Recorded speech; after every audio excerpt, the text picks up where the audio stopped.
आप सभी भाई बहनों का आध्यात्मिक ज्ञानात्मक चैनल की ब्रह्म मुहूर्त ज्ञान उपदेश कक्षा में एक बार फिर स्वागत है।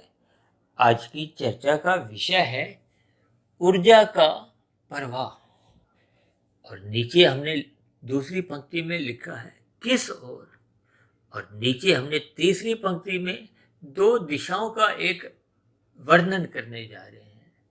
एक और माया है यानी कि प्रकृति है, जिसको हमने देखिए रंगीन रंग से दर्शाया है, और दाएं ओर हमने परमात्मा लिखा है। हमने आज की वीडियो में माया को यानी कि प्रकृति शब्द को छोड़कर शेष सभी शब्दों को सफेद रंग से दर्शाया, क्योंकि अपने आप में ही एक ज्ञान का प्रतीक है, एक शक्ति का प्रतीक है। क्योंकि परमात्मा तो देखिए एक सर्वोच्च सत्ता है, उसी सत्ता को ही सच्चिदानंद कहा गया है, उसी सत्ता को ही एक आनंद स्वरूप कहा गया, और आत्मा को मात्र एक ज्ञान स्वरूप कहा गया है। लेकिन आत्मा भी देखिए अपने आप में एक चेतन सत्ता है।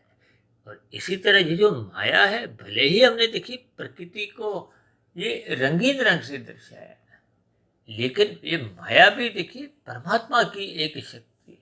शास्त्रों में दो प्रकार की शक्तियां बताई गई, एक को पराशक्ति कहते हैं, एक को अपराशक्ति कहते हैं। पराशक्ति का अभिप्राय आत्मा से लिया जाता है, ये एक चेतन शक्ति है। शास्त्रों में इसको उत्कृष्ट कहा गया है। और दूसरी ओर ये जो माया है, प्रकृति के तीन गुण हैं, इसको देखिए अपराशक्ति कहा गया। पराशक्ति को चेतनता से जोड़ा गया है, क्योंकि आत्मा तो देखिए ज्ञान स्वरूप है, चेतन शक्ति है। जबकि ये जो माया है, ये अपने आप में जड़ है। जड़ के कारण ही इस प्रकृति के तीन गुणों को एक निकृष्ट भी कहा गया। देखिए, शब्दों के सापेक्ष दृष्टिकोण से अलग अलग अर्थ बन जाते हैं। जबकि माया तो अपने आप में देखिए एक नित्य तत्व है, लेकिन ये जड़ है। जड़ में देखिए अपने आप कभी कोई क्रिया नहीं होती, उसमें एक शक्ति द्वारा क्रिया लाई जाती है। अब आप कहोगे कि आज का तो विषय ही देखिए ऊर्जा के ऊपर है, और ऊर्जा अपने आप में एक शक्ति है। देखिए, ऊर्जा का प्रवाह का अभिप्राय क्या है कि जैसे हम पानी का बहाव होता है ना, देखिए आजकल पिछले दिनों कुछ मानसून की कुछ ऐसी स्थितियां बन गई हैं कि वो जो जल छोड़ा जाता है ना, वो जिस ओर छोड़ा जाता है तो फिर वहाँ पे एक बाढ़ की स्थितियां उत्पन्न होने की संभावनाएं रहती हैं। यानी कि हम अपनी ऊर्जा को, अपनी शक्ति को किस ओर लगाते हैं? माया की ओर यहाँ लगाने का अभिप्राय देखिए एक विषय भोगों से है, और परमात्मा की ओर लगाने का अभिप्राय क्या है कि उस आनंद स्वरूप सत्ता से एक जुड़ने का नाम कहो, योग की स्थितियां कहो, उस परमात्मा से जुड़ने के किस लिए? क्योंकि वो एक आनंद स्वरूप सत्ता है। हम आत्मा मात्र एक ज्ञान स्वरूप है। इसलिए सभी आत्माओं का देखिए एक स्वभाव है कि हम सदा ही सुख की तलाश में कार्य करते हैं। देखिए, कोई कुत्ता है, यानी कि कोई पशु हो, पक्षी हो, इनकी जितनी भी क्रियाएं होती हैं, वो अपनी ओर से, चाहे वो भोजन की हो, सोने की हो, या कोई भी क्रिया, वो अपने अपने बुद्धि के स्तर पर सदा ही सुख की तलाश करते हैं। इसीलिए शास्त्रों में कहा गया है कि आत्मा का एक स्वभाव है सुख की, और उसकी एक प्रवृत्ति बनी होती है। प्रवृत्ति को हो, एक प्रवाह भी कह सकते हो। और दुख से सदा ही आपकी हमारी एक निवृत्ति चाहते हैं। निवृत्ति दुख से हम क्यों चाहते हैं? क्योंकि सुख चाहना आपका हमारा एक स्वभाव है। इसी सुख को ही शास्त्रों में एक परम स्थिति से जब हम जोड़ देते हैं, तो वो परम सुख ही आनंद की स्थिति है, जो कि इस माया में है ही नहीं। देखिए, प्रकृति के ये जो तीन गुण हैं, ये सापेक्ष दृष्टिकोण से तमोगुण से अच्छा रजोगुण कहा गया है, रजोगुण से अच्छा सत्वगुण कहा गया है। और इसी बात को आधार में लेते हुए हम परमात्मा रूपी सत्ता को विशुद्ध सत्वगुण से जोड़ते हैं। यानी कि सापेक्ष दृष्टिकोण से इस माया के गुणों से आत्मा एक चेतन तत्व है, भले ही केवल ज्ञान स्वरूप है, आनंद स्वरूप से तकनीकी रूप से एक मोक्ष काल की स्थिति में भी बनती नहीं है, लेकिन ये मोक्ष काल में जितने समय कभी करोड़ों अरबों वर्षों का होता है, उस स्थिति विशेष में हम आनंदमय जीवन व्यतीत करते हैं परमात्मा के सानिध्य में। यानी कि परमात्मा के बराबर ही आपको में आनंद मिलता है, लेकिन हम तकनीकी रूप से आनंदमय बन नहीं जाते। और कहीं कहीं शास्त्रों में मेरा ऐसे पढ़ने में आया है कि जैसे भौतिक जगत में ये जो 84 लाख प्रकार की योनि है, ये आपके हमारे भौतिक शरीर है, क्योंकि ये माया को भौतिक भी कहा गया है। परमात्मा से संबंधित स्थितियों को आध्यात्मिक कहा जाता है, और इसलिए उस आनंदमय स्थिति में मोक्ष काल की काल में आपको में एक आध्यात्मिक शरीर की प्राप्ति होती है। देखिए, आत्मा एक चेतन तत्व है, भले ही अनंत है, लेकिन ये एक नित्य तत्व के साथ साथ इनकी संख्या देखिए कम अधिक नहीं होती। जितनी भी अनादि काल से एक प्रवाह में चल रही है। देखिए, प्रवाह का अभिप्राय ये है कि जिसका कोई कारण नहीं है। जैसे परमात्मा की सृष्टि में सब चीज ये गोलाकार है, अब गोल स्थिति में देखिए उसका आरंभ अंत का पता ही नहीं चलता, इसीलिए शास्त्रों में एक प्रवाह शब्द कहा गया, और उसी प्रवाह को ही आज हमने देखिए ऊर्जा शब्द से जोड़ दिया, क्योंकि हम सभी भाई बहन देखिए एक ऊर्जावान है। यहाँ ऊर्जा का अभिप्राय देखिए उस शक्ति से है। शक्ति का अभिप्राय आपके हमारे स्थूल शरीर की भी शक्ति है, सूक्ष्म शरीर की भी शक्ति है। आत्मा की शक्ति तो देखिए एक चेतन सत्ता है। देखिए, आत्मा और परमात्मा की स्थितियों को सर्वप्रथम हम समझ लेते हैं कि आत्मा अपने आप में कोई क्रिया नहीं करती, लेकिन जिस यंत्र विशेष में वो स्थित होती है, वो यंत्र अपने बने हुए स्वभाव के अनुसार क्रिया करने लगता है। यहाँ ऊर्जा का अभिप्राय देखिए, चाहे आप विद्युत शक्ति से लो, चाहे ये जो संसार में जितने भी ये जो एक स्थितियां हैं, जैसे कोयले को भी एक शक्ति के रूप में कहा जाता है। अक्सर कभी कभी ऐसी बात सुनने में आती है ना कि वो जो उस विद्युत प्लांट का काम रुकने की स्थिति में आ गया क्योंकि कोयला उपलब्ध नहीं है, तो ये कोयले को भी एक शक्ति के रूप में कहा जाता है। वैसे तो कितनी ही शक्ति हैं, देखिए इन शक्तियों का कोई मेरा वर्णन करने का एक आज विषय नहीं है, क्योंकि मेरा उन विषयों पे कोई रुचि भी नहीं है और मेरा उतना ज्ञान भी नहीं है। लेकिन ऊर्जा का यहाँ अभिप्राय आपके हमारे जीवन की जो एक स्थितियाँ हैं कि हम अपने मिले हुए जीवन को किस दिशा की ओर लगाते हैं, क्योंकि संसार है, संसार का अभिप्राय विषय भोग है, क्योंकि विषय भोगों का संबंध स्थूल शरीर से एक प्रत्यक्ष रूप से लिया जाता है। और शास्त्रों में तो इंद्रिय दोष के नाम से कहीं कहीं एक वर्णन आता है, क्योंकि ये स्थूल शरीर आपका हमारा 5 विषय भोगों का ही एक परिणाम है। देखिए, इन सभी स्थितियों को आपको हमें ज्ञान पूर्वक समझना है। अगर हम भोग दृष्टिकोण से इसको कुछ स्थितियों पर अपना मन लगाते हैं तो फिर हम मूल ज्ञान से भटक जाते हैं। देखिए, ये सृष्टि का एक प्रवाह अनादिकाल से चलता है। इस सृष्टि के प्रवाह में ये जो 5 भोगी विषय हैं, यही आपके हमारे सूक्ष्म भूत भी कहलाते हैं, और सूक्ष्म भूत ही स्थूल भूतों को एक जन्म का कारण बनते हैं, उत्पत्ति का एक कारण बनते हैं। जैसे माता के गर्भ में आपके हमारे स्थूल शरीर का निर्माण होता है। देखिए, आरंभ तो एक कोशिका से ही होता है, फिर धीरे धीरे देखिए ये 9 माह 9 दिन की जो तकनीकी रूप से जो समय शास्त्रों में कहा गया, कहीं कहीं देखिए 8 महीने में भी बच्चे का, शिशु का जन्म होता है। ये सभी स्थितियाँ केवल मात्र इशारा समझने की है कि आपका हमारा जो स्थूल शरीर का निर्माण है, ये 5 स्थूल भूत पृथ्वी, जल, अग्नि, वायु, आकाश, इन स्थूल भूतों का ही बना है। इनको भी देखिए तामसी कहा गया है। सूक्ष्म भूत को भी तामसी, विषय भोग ये तामसी, ये सभी स्थितियों को आपको में ज्ञान पूर्वक समझना है। यूँ तो आपके हमारे सूक्ष्म शरीर है जिसमें देखिए 5 भोगे विषय आते हैं, वो तो सूक्ष्म भूत पूर्ण रूप से ही तामसी मानेंगे। यहाँ देखिए, तामसी का अभिप्राय शास्त्रों में जो तकनीकी रूप से कहा गया है कि जिस गुण विशेष की प्रधानता होती है, तो फिर हम साधारण बोलचाल में तामसी कहते हैं। देखिए, 3 गुण नित्य बने रहते हैं। इन 3 गुणों का एक सम्मिलित रूप ही एक तत्व माना गया।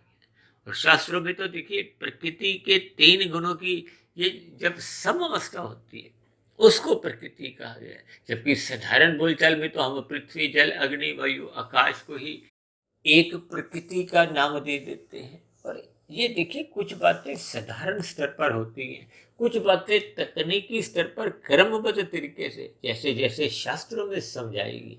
देखिए, शास्त्रों में एक एक शब्द बहुत ही नपा तुला तोल के कहा जाता है। उनके कहने का भी एक क्रम होता है। उस क्रम में जब हम ज्ञान की घड़ियां जोड़ते हैं, समझते हैं, तो परमात्मा का ज्ञान विज्ञान को हो। हम तो अक्सर बार बार कहते रहते हैं, प्रकृति के 3 गुणों का ज्ञान पूर्वक अध्ययन करो, क्योंकि गीता के 13वें और 14वें अध्याय में विस्तार से कहा गया। इन 3 गुणों के ज्ञान को जब मनुष्य समझ जाता है, तो फिर उसके अपने जो 3 शरीर हैं, जो कि माया के हैं, देखिए, स्थूल शरीर, सूक्ष्म शरीर और कारण शरीर, इनका फिर मनुष्य को थोड़ा ज्ञान होने लगता है। फिर किस शरीर को हमें अधिक महत्व देना है, क्योंकि शास्त्रों में तो कहा गया ये जगत दुखालय है। ये आपका मेरा स्वयं का भी देखिए अनुभव है। देखिए, शास्त्रों में लिखी गई बातों का अनुभव कर लेना ही अपने आप में ज्ञान की एक स्थिति है। यदि हम शास्त्रों में कही गई बातों को अपने अनुभव में नहीं लेते, उन पर एक चिंतन नहीं करते, केवल सुनने मात्र से देखिए बात पूरी समझ नहीं आती। सुने गए ज्ञान को एकाग्र भाव से जब हम पुनः चिंतन करते हैं, तर्क पूर्वक, देखिए, चिंतन करने में कोई बुराई नहीं। हम तो बार बार अक्सर अपनी चर्चाओं के अंत में भी कहते रहते हैं कि मैं भी जो आपको समझाता हूँ, उस पर भी आप तर्क पूर्वक अपने प्रश्न रख सकते हो। लेकिन कभी कभी कुछ भाई बहन देखिए, प्रश्न पूछने के लिए ही प्रश्न पूछते हैं, उत्तर जानने की कोई जिज्ञासा नहीं होती। हालांकि ये बहुत ही एक सूक्ष्म विषय है। मेरे मन में कभी कभी आता है कि इस विषय पे भी कुछ अलग वीडियो बनाए। लेकिन आज हमारा देखिए, ऊर्जा का प्रवाह किस ओर, यानी कि मनुष्य जीवन को अपने मिले हुए जीवन में परमात्मा की ओर मुड़ना चाहिए। क्योंकि मनुष्य जोनी कर्म जोनी के साथ साथ एक साधना जोनी का एक अवसर है। साधना का अभिप्राय क्या है कि आपको अभी मिले हुए जीवन में परमात्मा को पाना चाहिए, क्योंकि परमात्मा एक अनंत स्वरूप सत्ता है। अब भौतिक जगत में भी जितनी ये जो हाय तौबा होती है, अब मनुष्य दिन भर जो भाग दौड़ करता है, किस लिए? सुख पाने के लिए। कोई दुख पाने के लिए तो देखिए, हम अपना एक पांव भी उठाकर चलते नहीं। यानी कि कहीं भी किसी भी दिशा में, चाहे हम अपने हाथ को नीचे से ऊपर करते हैं, चाहे एक शब्द बोलते हैं, चाहे एक शब्द किसी का हम सुनते हैं, हम हमेशा ही लाभ हानि को तोलते हैं। यानी कि बुद्धि की तराजू में हम सदा ही लाभ की स्थिति को चुनते हैं। लेकिन फिर भी मनुष्य देखिए, परमात्मा को छोड़ प्रकृति की ओर सहज ही उसका एक प्रवाह बना हुआ है। यानी कि मनुष्य जोनी का जो एक महत्व है, तो परमात्मा को पाने में है। और मनुष्य अपने मिले हुए जीवन के अवसर को यूं ही प्रकृति के अल्पकालिक सुखों को भोगने में गंवाने लगता है। तो ये ऊर्जा का एक नाश की स्थिति है। अब ऊर्जा से ही बात मेरे मन में आई। देखिए, इस ब्रह्मांड में जो मुख्य रूप से जो ऊर्जा का स्रोत है, वो सूर्य है।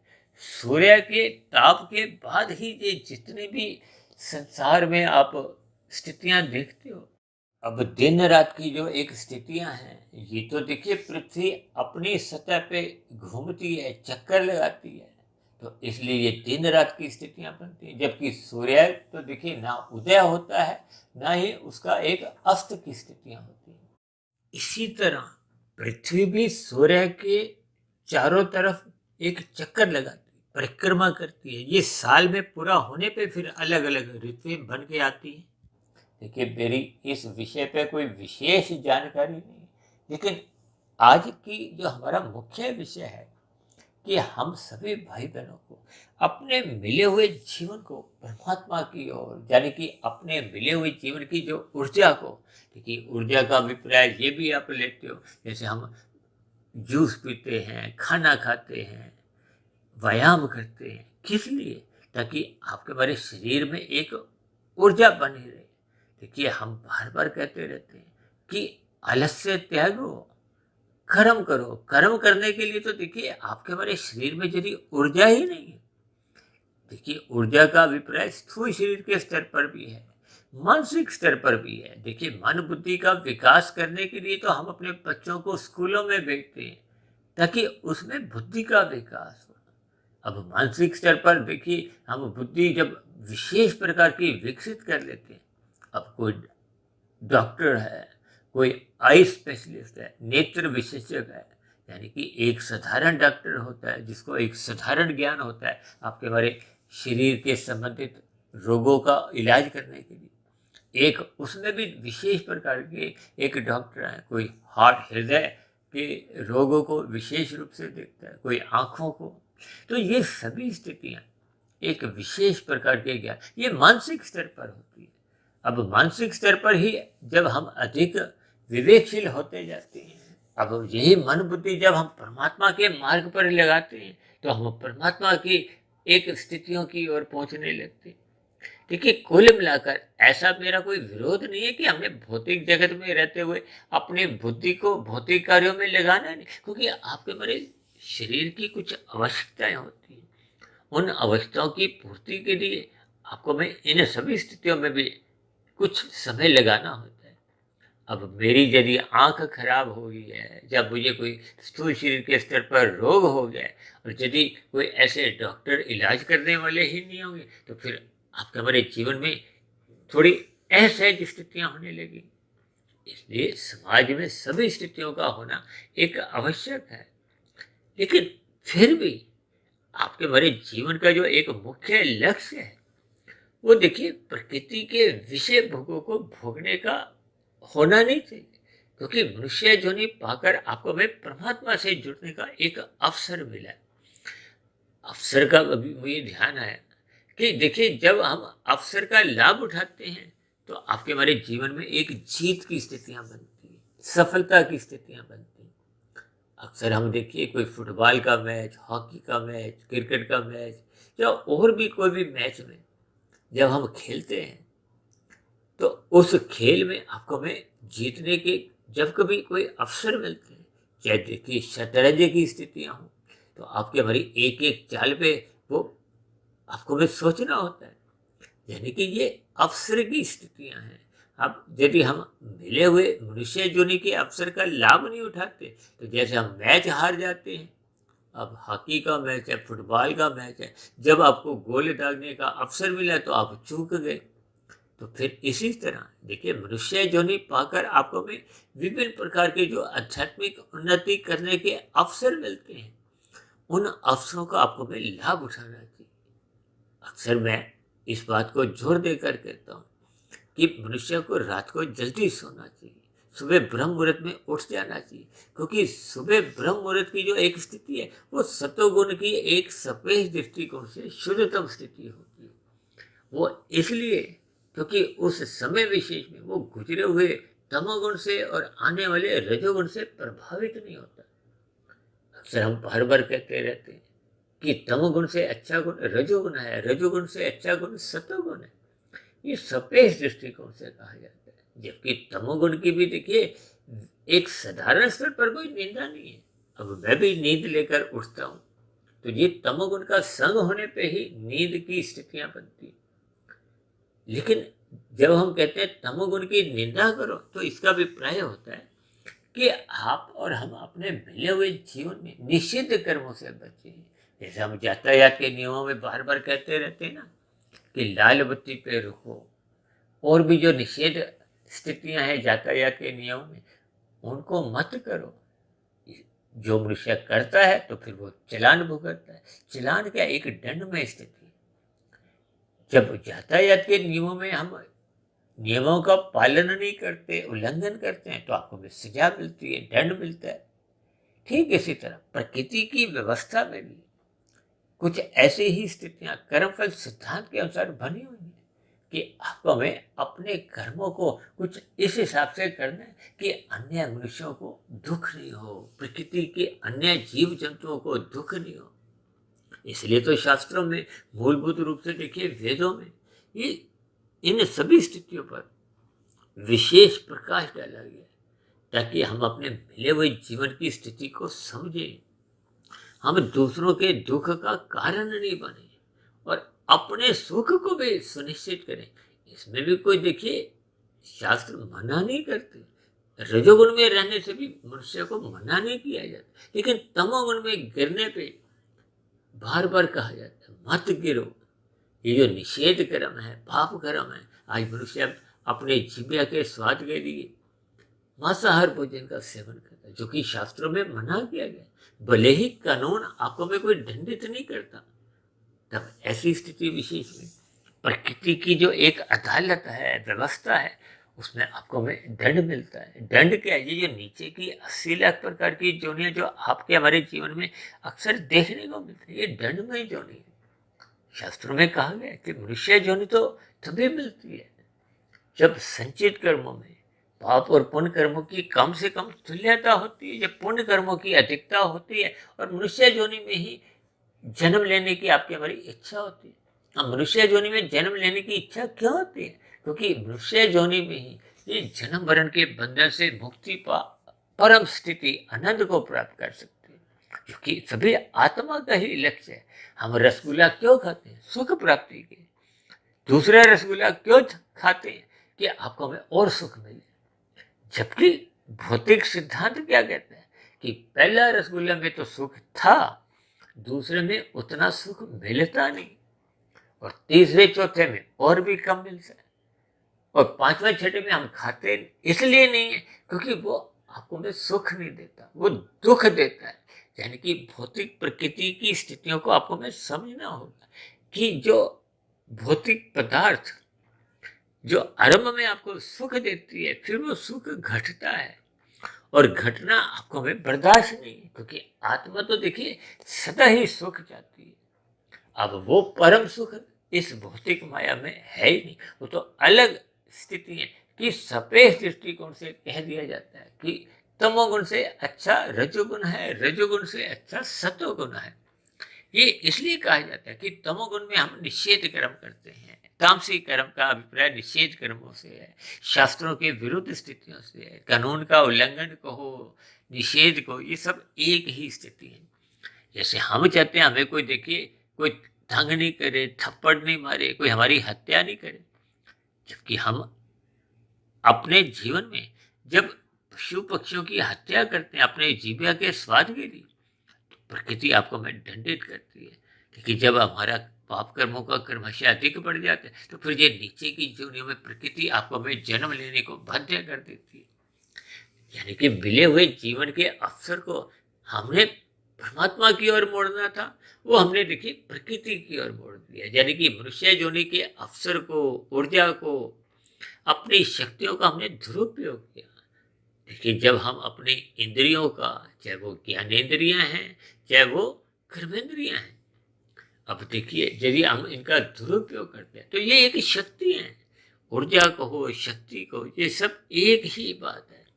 देखिए तकनीकी रूप से ऊर्जा के तो अनेकों अर्थ हैं। अब ये जो पानी ऊपर से नीचे जो गिरता है, इसकी एक बिजली बनाई जाती है, तो उसमें एक ऊर्जा की स्थितियां होती हैं। आपके बड़े स्कूटर, कार में बैटरी होती है, जो कि वो विभिन्न प्रकार के कुछ कार्यों में एक गति देती है। तो यहाँ ऊर्जा का अभिप्राय उस शक्तियों से है, वो भौतिक शक्ति है। लेकिन यहाँ जो आज हम अपनी वीडियो के चर्चा कर रहे हैं, वो मनुष्य जोनि की परमात्मा की दी गई एक शक्ति का एक सदुपयोग क्या है कि हम परमात्मा को पा जाए। क्योंकि ये जन्म मरण की स्थितियां दुखालय है। भगवान श्री कृष्ण जी ने बार बार गीता में कहा है कि ये जन्म मरण की जो एक स्थितियां हैं, ये अपने आप में ही देखिए दुखालय है। चाहे हम अमीर से अमीर घराने में भी आपका हमारा जन्म हुआ है, चाहे हम कितने ही चर्चित खिलाड़ी हैं, चाहे कोई उद्योगपति है, चाहे कोई प्रधानमंत्री है, कोई फिल्मी जगत का उभरता सितारा भी हो, कितनी भी समाज में आपकी बड़ी प्रतिष्ठा हो, मान सम्मान हो, लेकिन फिर भी देखिए कभी स्थूल शरीर के स्तर पर, कभी मन बुद्धि के स्तर पर आपको में रोग मिलते ही रहते हैं। और रोग देखिए 1% भी हो, वो 99% के सुखों को भी खा जाता है, कमजोर कर देता है। क्योंकि मन कहाँ अटकता है? जहाँ दुख होता है। सुख वो 99% के देखिए सुख समाप्त समझे जाते हैं। अब हम कितना भी सुखी हों, कहीं आपको में देखिए कोई एक टेलीफोन पे किसी प्रकार की कोई धमकी भी दे दे, तो आप और हमारा मन फिर उस स्थिति विशेष में वो जो प्राप्त सुखों से विचलित होता है। ठीक इसी तरह देखिए हम चल फिर रहे हैं, आंखों में कोई कांटा चुभ गया, या कोई खाते पीते आपके हमारे दांत में कोई चीज फंस गई, तो आपका हमारा ध्यान देखिए वो दुख पे अटक जाता है। ऐसी स्थिति विशेष में चाहे हम शेष जितने भी सुख उस स्थिति विशेष में भोग रहे थे, वो फिर गौण समझे जाते हैं। इन सभी स्थितियों के अर्थ को समझते हुए जब हम इस निष्कर्ष पर पहुंचते हैं कि ये जगत को हो, भौतिक स्थितियां को हो, कितने भी बड़े से बड़े सुख हो, फिर भी अंतोगत्वा ये सुख दुख में बदल जाते हैं। कहते हैं ना, अभी कुछ दिन पहले हमने एक वीडियो बनाया था संयोग वियोग के ऊपर। देखिए सुखों का संयोग होने पे आपको में अल्पकालिक सुख मिलते हैं। अब जिसका संयोग हुआ है तो उसका वियोग भी होता है। ये जो जन्म की स्थिति है, आपके हमारे घरों में देखिए जब किसी का जन्म होता है तो खुशियां मनाई जाती है। जब किसी की मृत्यु होती है, ये मृत्यु क्या है? देखिए वियोग की स्थितियां हैं, तो फिर दुखद स्थितियां होती हैं। इन सभी स्थितियों को जब तक मनुष्य ज्ञान पूर्वक समझता नहीं, इसलिए तो कहा गया मनुष्य जोनि पाकर यदि हम अपने कारण शरीर को समाप्त कर देते हैं। देखिए स्थूल शरीर तो एक कार्य है, कार्य का अभिप्राय क्या? ये 84 लाख प्रकार की जोनियां हैं। कर्मफल सिद्धांत के अनुसार आपको में मनुष्य जोनि में मरते समय जैसी जैसी स्थितियां होती हैं।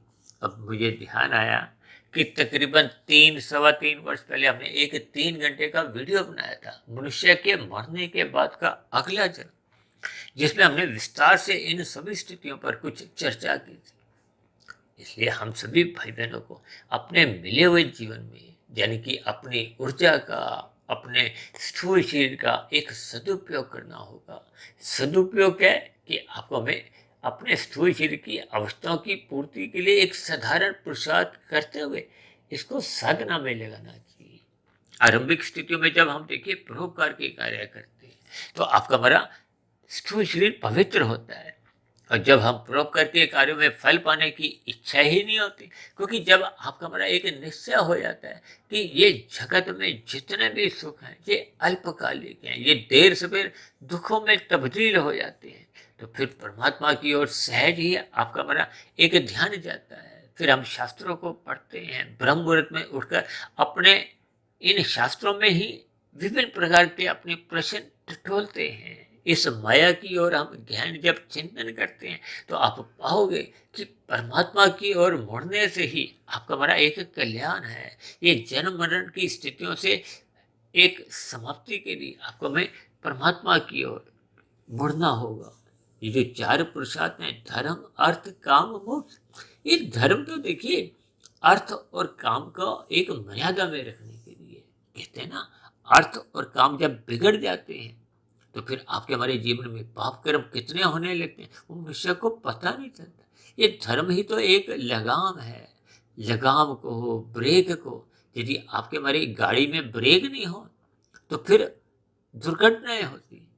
ठीक इसी तरह यदि आपके हमारे जीवन की जो एक गाड़ी में यदि धर्म की स्थितियां नहीं है, कर्तव्य पालन की स्थितियां नहीं है, हम अपने सुख के प्रति तो सचेत हैं, लेकिन दूसरों को दुख देकर यदि हम अपने सुखों को एकत्रित करते हैं तो ये तो एक निंदनीय कर्म है। आपका हमारा कर्माशय पाप कर्मों का बढ़ता है, जो फिर मरने के बाद ये जो नीचे की अधोगति की स्थिति है वहाँ प्रकृति फिर आपको में जन्म देने लेने को बाध्य कर देती है। इन सभी स्थितियों पर आपको में ज्ञानपूर्वक चिंतन करते हुए अपने मनुष्य जीवन के अवसर को यानी कि अपनी शक्ति का सदुपयोग करना होगा। यहाँ सदुपयोग का अभिप्राय है कि अपनी सात्विक स्थिति मजबूत करनी होगी। देखिए, जैसे आपका हमारा जो एक स्थूल शरीर है, ये टांगों तक का या पेट से नीचे तक की जो एक स्थिति है, ये तामसी है। तामसी का अभिप्राय इसमें तमोगुण की प्रधानता है। ये भोग विषयों से जो आपके बारे जो एक विशेष रुचि बनी रहती है, विशेष रूप से देखिए जो यौन संबंधों जैसी जो एक स्थितियां हैं, ये तामसिक स्थिति है। ये स्थूल शरीर के स्तर पर मनुष्य को अधोगति की ओर ले जाते हैं, या यूं को कि संसार में इन विषय भोगों के कारण ही मनुष्य का जीवन अधोगति की ओर जाता है। क्योंकि देखिए, टांगों से ऊपर की जो एक स्थितियां हैं, जो मध्य भाग है, वो आपका हमारे पेट से संबंधित है। ये पेट से संबंधित का अभिप्राय देखिए रजोगुण से भी लिया जा सकता है। देखिए, शास्त्रों में ये ऐसी स्थितियों का कोई प्रत्यक्ष मेरे पढ़ने में नहीं आया, लेकिन क्योंकि प्रकृति के 3 गुणों से ही संबंधित है, भले ही आपका हमारा स्थूल शरीर देखिए तामसी कहा गया है। इस तामसी शरीर में भी देखिए 3 अलग अलग स्थितियां आप प्रकृति के 3 गुणों के आधार पर सोच सकते हो कि किस स्थिति विशेष का अधिक महत्व है। यानी कि जैसे आपके बारे देखिए गर्दन से ऊपर की जो एक स्थिति है, जिसमें 5 ज्ञानेंद्रिय मुख्य रूप से रहती हैं। देखिए, 5 ज्ञानेंद्रियों का अभिप्राय ये नाक, जिह्वा, आंख, त्वचा और कान। मुख्य रूप से देखिए ये जो आपके हमारे गर्दन की जो ऊपरी हिस्सा है, इसको हमें सतोगुण में लगाना है। ज्ञान विषयों की और ये जो विषय भोगों की और स्थितियां हैं, यानी कि रजोगुण और तमोगुण, जो कि एक बंधनदायक गुण है। देखिए, मैं बार बार बीच में कह रहा हूँ, ये रजोगुण की जो एक स्थितियां हैं, भले ही यदि धर्मानुसार होती है, देखिए स्थूल शरीर की अवस्थाओं की पूर्ति के लिए आपको हमें भोजन भी चाहिए, लेकिन आपके हमारे जीवन की आवश्यकता तो एक सीमा में रहती है। यदि हम भोग प्रेरित अपने जीवन को बनाने लगते हैं, अब देखिए दाल रोटी तो मुझे भी चाहिए, लेकिन यदि मैं दाल रोटी में चाहता हूँ मलाई कोफ्ता भी हो, शाही पनीर भी हो, पुलाव भी हो, पापड़ हो, सलाद हो, ये स्थितियां देखिए आहार तक ही नहीं, ये आपके हमारे पहनावे में भी फिर भोग इच्छाएं होती हैं। और भी स्थितियों में देखिए, ये 5 भोग विषयों में जब आपके हमारी कामनाएं बढ़ने लगती हैं, जिसके फलस्वरूप मनुष्य अधिक धन कमाने के लिए भाग दौड़ करता है। ये भाग दौड़ देखिए आपके हमारे जितने भी कर्म हैं, ये हाथ पैर वाणी लिंग गुदा की स्थिति है। इन सभी स्थितियों को देखिए आप तामसिक या राष्ट्रीय स्थितियों के अंतर्गत ही ले सकते हो। जबकि मन बुद्धि जो आपका हमारे मूल आपके हमारे जीवन की दिशा निर्धारित करते हैं। दिशा निर्धारित का अभिप्राय क्या है कि देखिए, जब मन बुद्धि की लगाम से नियंत्रण में नहीं रहता, तो ये मन ही फिर विषय भोगों की गलियों में सहज ही आवारागर्दी करता है। आवारागर्दी का अभिप्राय अपर्यादित विषय भोगों से है। अनियंत्रित आपके हमारे जीवन की स्थितियां हैं। देखिए, जब अनियंत्रित आपके हमारे जीवन की गाड़ी चलती है, आपका उठना जागना अनियमित हो जाता। आज संसार में अधिकांश लोग देखिए रात को देरी तक जागते हैं, सुबह ब्रह्म मुहूर्त में सोए रहते हैं। अब ब्रह्म मुहूर्त की देखिए सतोगुण की एक शुद्धतम स्थिति है। शास्त्रों में तो कहा गया है, जो सोवत है सो खोवत है, जो जागत है सो पावत है। अब जब हम ब्रह्म मुहूर्त में उठकर साधना नहीं करते, परमात्मा का ध्यान नहीं लगाते, शास्त्रों का अध्ययन नहीं करते, क्योंकि जब तक आपका हमारा ब्रह्म मुहूर्त में उठने का एक स्वभाव संस्कार नहीं बनता, तो फिर दिन में रजोगुण की जो एक स्थिति है, संसार की जो विषय भोगों की स्थिति है, वो आपको में आकर्षित करती है। ये विज्ञापन की दुनिया, खेल जगत की स्थितियां, राजनीतिक दलों की स्थितियां, ये सभी मौज मस्ती की हैं। अब विज्ञापन की दुनिया हो, चाहे फैशन की दुनिया हो, या फिल्मी स्थितियां, ये सभी मनुष्य को रजोगुण की स्थितियों की ओर आकर्षित करती है।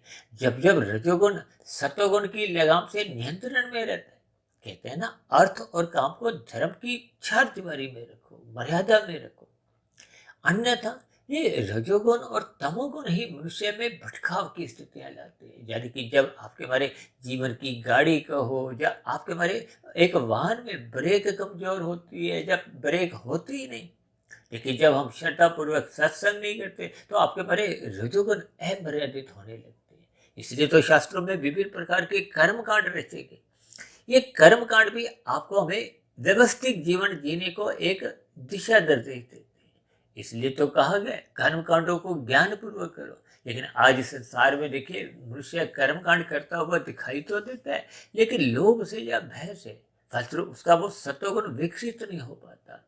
सत्वगुण विकसित न होने का अभिप्राय कि वो सात्विक स्थितियों में जाता है, हाथ लगा के वापिस आ जाता है। अब जो विभिन्न प्रकार के पर्व मनाए जाते हैं, हर 6 महीने बाद जो नवरात्रि की स्थितियां आती हैं, इन सभी स्थितियों में मनुष्य अस्थायी रूप से सात्विक बनता है, लेकिन वो परमात्मा के यहाँ रुकता नहीं है। रुकने का अभिप्राय वो आगे की आध्यात्मिक यात्रा की ओर चलता नहीं। लेकिन जब तक आपकी हमारी सात्विक स्थिति मजबूत नहीं होती, सात्विक दिनचर्या मजबूत होने का अभिप्राय ब्रह्म मुहूर्त में उठने की एक निरंतर स्थिति बनाए रखने से है। परमात्मा की सम्मुखता बनाए रखने पे ही फिर परमात्मा को पाने का आपका हमारा लक्ष्य बनता है, जिसको देखिए शास्त्रों में कहा गया ना मोक्ष। मोक्ष का अभिप्राय क्या है? वो तो आपके हमारे जीवन की एक मंजिल है। यदि आपका हमारा अर्थ और काम ही सत्वगुण की लगाम से धर्म की मर्यादों में एक सीमा में नहीं रहता, तो फिर आपका हमारा जो अर्थ और काम ये बिगड़ने लगते हैं। ये बिगड़ने का अभिप्राय देखिए तमोगुण रजोगुण की स्थिति है। इसलिए तो मैंने देखी आपके हमारे शरीर की जो एक 3 स्थितियां हैं, यानी कि पेट से नीचे की स्थितियां, ये देखिए तामसी स्थितियां हैं। पेट से गर्दन तक की स्थितियां, ये राजसी स्थितियां हैं। और गर्दन से ऊपर की जो एक स्थिति है, यानी कि मन बुद्धि को हमने सात्विक बनाना है। मन को बुद्धि की लगाम से, जैसे कि भगवान श्री कृष्ण जी ने गीता में ही उपदेश दिया है कि ये जो 5 घोड़े हैं विषय भोगों के, इनको मन की लगाम में परमात्मा ने अपने हाथ में रखते हुए यही उपदेश दिया है कि हमें गुरु की आज्ञा में रहते हुए अपने दिनचर्या व्यवस्थित रखनी चाहिए। शास्त्रों के अनुसार अपने जीवन को अनुशासित रखना चाहिए, तभी परमात्मा की सम्मुखता बन पाती है।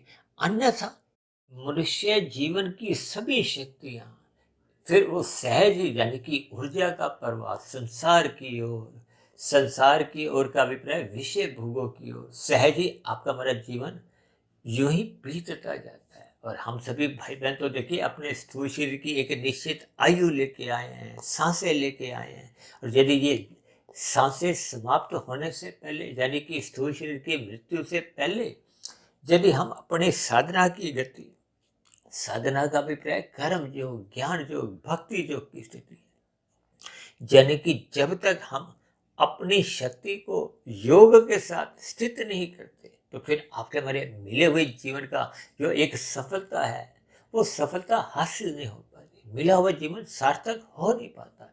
इसलिए मेरी आप सभी भाई बहनों से विनती है कि अपनी ऊर्जा का, अपनी शक्ति का, अपने मिले हुए जीवन के अवसर का हमें सदुपयोग करते हुए परमात्मा की ओर सम्मुख होना चाहिए, ताकि हम परमात्मा को पाने के लक्ष्य की प्राप्ति के लिए ही पुरुषार्थ करें। यदि हम इस दिशा में नहीं चलते तो फिर प्रकृति के विषय भोगों की ओर सहज ही आपकी हमारी ऊर्जा खर्च होती रहती है।